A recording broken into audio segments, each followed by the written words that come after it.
Hello friends, welcome to home food recipes. આજે આપણે બનાવીશું મકાઈ અને બટાકાના સ્ટફ પરોઠા, જે ખાવામાં ખૂબ જ ટેસ્ટી લાગે છે. આજે હું તમને વણતી વખતે બિલકુલ પણ ફાટે નહીં એ રીતે એકદમ પરફેક્ટ માપથી આ ટેસ્ટી અને હેલ્ધી પરાઠા બનાવવાનું શીખવાડીશ, જેને તમે સવારના બ્રેકફાસ્ટમાં કે પછી સાંજના નાસ્તામાં બનાવીને કેચઅપ કે ગ્રીન ચટણી સાથે ખાઈ શકો છો. બનાવવામાં આ પરોઠા એકદમ સરળ છે, તો ચલો એને બનાવવાનું શરૂ કરીએ.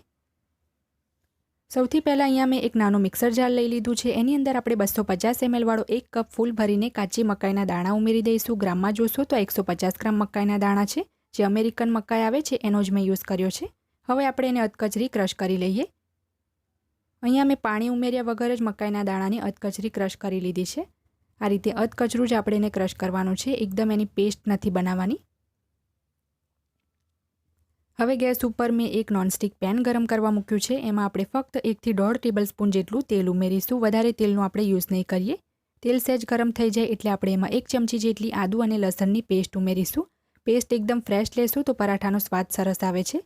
એક મોટું તીખું લીલું મરચું ઝીણું સમારીને એડ કરીશું. 1 ચમચી જેટલા આપણે એમાં સફેદ તલ ઉમેરીશું, જે અહીંયા ટોટલી ઓપ્શનલ છે. સ્કીપ કરવા હોય તો તમે કરી શકો છો. અને ત્રણેયને આપણે ધીમા તાપે અડધી મિનિટ માટે સાંતળી લઈએ. અડધી મિનિટ ધીમા તાપે બધું જ મેં સાંતળી લીધું છે. હવે આપણે એની અંદર જે મકાઈના દાણા અધકચરા ક્રશ કર્યા હતા એ એડ કરી દઈશું. તમે જોઈ શકો છો કે મકાઈના દાણામાંથી દૂધ જેટલું ઘણું બધું મોઇશ્ચર રિલીઝ થયું છે. એને આપણે સુકાવવાનું છે, જેથી આપણા પરાઠા પણ એકદમ સરસ બને, નહીં તો વણવામાં પ્રોબ્લેમ થશે. તો સાથે જ આપણે બધા સૂકા મસાલા પણ એમાં ઉમેરી દઈએ, જેથી બધું સાથે જ ચડી જાય. તો બરાબર મિક્સ કરી લીધા પછી આપણે એમાં સ્વાદ મુજબ મીઠું ઉમેરી દઈશું. અહીંયા હું બસ મકાઈના ભાગનું 1/4 ટીસ્પૂન એટલે કે 5 ચમચી જ મીઠું ઉમેરું છું. કલર માટે આપણે 1 ચમચી કાશ્મીરી લાલ મરચું ઉમેરીશું. 2 મોટી ચમચી એટલે કે 2 ટેબલસ્પૂન આપણે ઝીણા સમારેલા લીલા ધાણા ઉમેરીશું. 1/4 ટીસ્પૂન આપણે 5 ચમચી જેટલો આમચૂર પાવડર ઉમેરીશું. અડધી ચમચી આપણે ધાણા જીરું પાવડર ઉમેરીશું. 1/4 ટીસ્પૂન જેટલો આપણે એમાં ચાટ મસાલો ઉમેરીશું. હવે આપણે બધું જ બરાબર મિક્સ કરી લઈશું અને જ્યાં સુધી એનું બધું જ મોઇશ્ચર સુકાઈ ના જાય ત્યાં સુધી મીડિયમ ફ્લેમ ઉપર કૂક કરીશું. વચ્ચે વચ્ચે ચાહો તો એકાદ વાર તમે એને મિક્સ કરી શકો છો, જેથી તળિયામાં જે મિશ્રણ છે ચોંટી ના જાય. આ રીતે કૂક કરવાથી જે મકાઈના દાણાનું મોઇશ્ચર છે એ તો ઉડી જ જશે અને મસાલામાં પણ કચાશ નહીં રહે. તો 3-4 મિનિટ મીડિયમ ફ્લેમ પર ખુલ્લું રાખીને જેને આપણે કૂક કરી લઈએ. 3 થી 4 મિનિટ કૂક કર્યા પછી તમે જોઈ શકો છો કે હવે આ મિશ્રણમાં બિલકુલ પણ મોઇશ્ચર નથી, એકદમ સૂકું છે. તો હવે એની અંદર આપણે બાફેલા બટાકાનો માવો ઉમેરી દઈશું. 2 મીડિયમ સાઇઝના બટાકાની બાફીને ઠંડા કરીને મેં છોલીને છીણી લીધા હતા, જેથી એમાં બિલકુલ પણ ગાંઠ ના રહે. થોડાક આપણે એમાં એક્સ્ટ્રા લીલા ધાણા ઉમેરીશું. 2 ટેબલસ્પૂન લીલા ધાણા આપણે પહેલાં પણ ઉમેર્યા હતા. થોડુંક આપણે એમાં બટાકાના માવાના ભાગનું સ્વાદ મુજબ મીઠું ઉમેરી દઈએ. હવે આપણે બધું જ બરાબર મિક્સ કરીને 1 થી 2 મિનિટ માટે હજી કૂક કરીશું, જેથી આ મિશ્રણ હજી પણ સૂકું થઈ જાય. 2 મિનિટ કૂક કર્યા પછી તમે જોશો તો આ મિશ્રણ એકદમ સરસ સૂકું થઈને આ રીતે પેન છોડવા લાગશે. તો હવે એને આપણે ઠંડુ થવા દઈએ. સ્ટફિંગ જ્યાં સુધીમાં આપણું ઠંડુ થાય છે ત્યાં સુધીમાં આપણે લોટ બાંધી લઈએ. તો એક થાળામાં આપણે 1 કપ અને એની ઉપર 1/4 કપ એટલે કે 1/4 કપ જેટલો ઘઉંનો લોટ લઈ લઈશું. સ્વાદ મુજબ એમાં આપણે મીઠું ઉમેરી દઈએ. હવે એમાં આપણે મોણ માટે 1 ટેબલસ્પૂન જેટલું તેલ ઉમેરી દઈએ. બધું જ આપણે બરાબર મિક્સ કરી લઈએ. અહીંયા આ પરાઠા હેલ્ધી બને એ માટે મેં ફક્ત ઘઉંનો જ લોટ લીધો છે. તમે ચાહો તો અડધો મેંદો અને અડધો ઘઉંનો લોટ પણ લઈ શકો છો.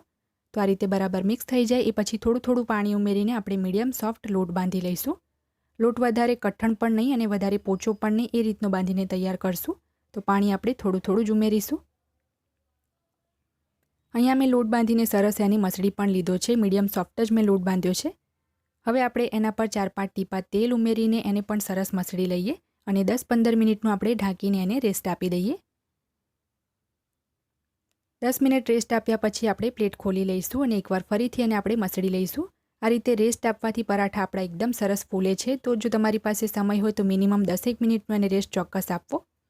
હવે એમાંથી આપણે મીડિયમ સાઇઝના 3 લુવા તોડી લઈશું. આટલી ક્વોન્ટિટીમાં 3 મોટી સાઇઝના પરાઠા બનીને તૈયાર થશે અને જો મીડિયમ પરાઠા બનાવશો તો 4 પણ બની જશે. હવે એક પાટલા ઉપર મેં લુવો મૂકી દીધો છે, જેને મેં થોડો સૂકા ઘઉંના લોટમાં લપેટી લીધો હતો. તો થોડી મોટી સાઇઝની આપણે આ રીતની રોટલી વણવાની છે. જ્યારે આ રીતની મોટી રોટલી વણાઈ જાય તો આપણે સ્ટફિંગ બનાવ્યું હતું એમાંથી અંદાજાથી 4-5 ટેબલસ્પૂન જેટલું સ્ટફિંગ મૂકીશું. સ્ટફિંગ થોડું વધારે જ મૂકવું તો પરાઠાનો ટેસ્ટ એકદમ સરસ આવશે, નહીં તો સ્ટફિંગને બદલે લોટનો સ્વાદ વધારે આવશે. તો હવે આપણે એને સીલ પણ કરી લઈએ. જો સીલ કર્યા પછી પણ આપણને સ્ટફિંગ ઓછું લાગશે તો થોડું આપણે બીજું પણ એડ કરીશું. તો આ રીતે સાઈડ પરથી સીલ કરવાનું છે અને સ્ટફિંગ લોટના હિસાબથી થોડું મને ઓછું લાગ્યું તો બીજું પણ મેં એડ કર્યું છે. સરસ આપણે આ રીતે એને સીલ કરી લઈશું. સીલ કર્યા પછી જે આ રીતે ઉપરનો થોડોક લોટ વધે છે એને દબાવીને આપણે ફરીથી સૂકા ઘઉંના લોટમાં રગદોડીને મીડિયમ સાઇઝનો પરાઠો વણી લઈશું. તો આ રીતે એકદમ પ્રોપર તમે એને સીલ કરશો તો વણતી વખતે પરાઠો બિલકુલ પણ ફાટશે નહીં. તો તમે જોઈ શકો છો સ્ટફિંગ એકદમ સૂકું હતું તો પરાઠો આપણો બિલકુલ પણ ફાટ્યો નથી. જેટલો બની શકે એટલો પતલો જ વણીશું તો ખાવામાં પણ સારો લાગશે. ગેસ ઉપર મેં એક નોનસ્ટિક તવી પણ ગરમ કરવા મૂકી દીધી હતી. એના પર પરાઠો મૂકીને જ્યાં સુધી નીચેથી એ શેકાઈ ના જાય ત્યાં સુધી ધીમા તાપે આપણે એને કૂક કરવાનો છે. એક બાજુથી જ્યારે શેકાઈ જાય તો આ રીતે બીજી બાજુ ફેરવીને બીજી બાજુથી પણ થોડો શેકાવા દઈશું અને જ્યારે નીચેથી પણ બ્રાઉન સ્પોટ આવી જાય તો આપણે થોડું એના ઉપર તેલ ઉમેરવાનું છે. તો થોડુંક તેલ હું પરાઠાની સાઈડ ઉપર પણ એડ કરું છું અને પરાઠાને આપણે બંને બાજુથી ફેરવીને શેકી લેવાનો છે. તો આ રીતે જારાની મદદથી આપણે દબાવતા રહીને બંને બાજુથી પરાઠાને શેકવાનો છે. જરૂર લાગે તો થોડું તેલ આપણે પરાઠાની પાછળની સાઈડ પણ એડ કરીશું અને સરસ દબાવતા રહીને ધીમા તાપે જ એને શેકવાનો છે. આટલા પરાઠાને શેકાવવામાં આરામથી 3 થી 4 મિનિટનો સમય લાગી જાય છે. તો જ્યારે એ શેકાઈ જાય તો આપણે એક પ્લેટમાં એને લઈ લઈએ. તમે જોઈ શકો છો કેટલો સરસ મકાઈ બટાકાનો સ્ટફ પરાઠો બનાવ્યો છે. તો એક પરાઠો બીજો પણ મેં વણી લીધો હતો એને પણ આપણે સેમ આ જ રીતે તવા પર એડ કરીને ધીમા તાપે બંને બાજુથી ફેરવીને શેકી લઈએ. એક પરાઠો જ્યારે શેકાતો હોય ત્યારે જ તમારે બીજો પરાઠો પણ વણીને રાખવાનો છે તો એકદમ ફટાફટે બની જાય છે. તો આ રીતે થોડું તેલ લગાવીને બંને બાજુથી ફેરવીને એને પણ સેમ એ જ રીતે આપણે શેકી લેવાનો છે. તો અહીંયા આ જે પરાઠો છે આપણો એકદમ સરસ ફૂલ્યો પણ છે. તમે જોઈ શકો છો જો લોટને તમે રેસ્ટ આપશો તો આ રીતે પરાઠા બધા જ એકદમ સરસ રીતે ફૂલે છે. તો આને પણ આપણે પ્લેટમાં લઈ લઈએ. સેમ આ જ રીતે મેં ત્રીજો પણ એક પરાઠો શેકી લીધો હતો એને પણ પ્લેટમાં લઈ લઈએ. તો ફ્રેન્ડ્સ અહીંયા એક પરાઠો હું તમને કટ કરીને પણ બતાવું છું કે સ્ટફિંગ કેટલું ઇવનલી ફેલાયેલું છે અને એકદમ પતલો પરાઠો બન્યો છે તો ખાવામાં પણ ટેસ્ટી લાગે છે. તો તમે પણ આ રેસીપીને ચોક્કસથી ટ્રાય કરજો. ફ્રેન્ડ્સ જો તમને મારી આજની આ રેસીપી પસંદ આવી હોય તો મારા વિડીયોને લાઇક કરી શેર કરી ચેનલને સબસ્ક્રાઇબ જરૂરથી કરજો. પાસે આવેલા બેલ આઇકનને પણ દબાવજો જેથી તમને મારા દરેક નવા વિડીયોની નોટિફિકેશન મળતી રહે. અને જો તમારે મારી આ જ રેસીપી હિન્દીમાં જોવી હોય તો મારી હિન્દી ચેનલ ઉપર જઈને જોઈ શકો છો જેની લિંક મેં વિડીયોની નીચે ડિસ્ક્રિપ્શન બોક્સમાં આપી છે. તો મળીએ નેક્સ્ટ વિડીયોમાં. ત્યાં સુધી આવજો.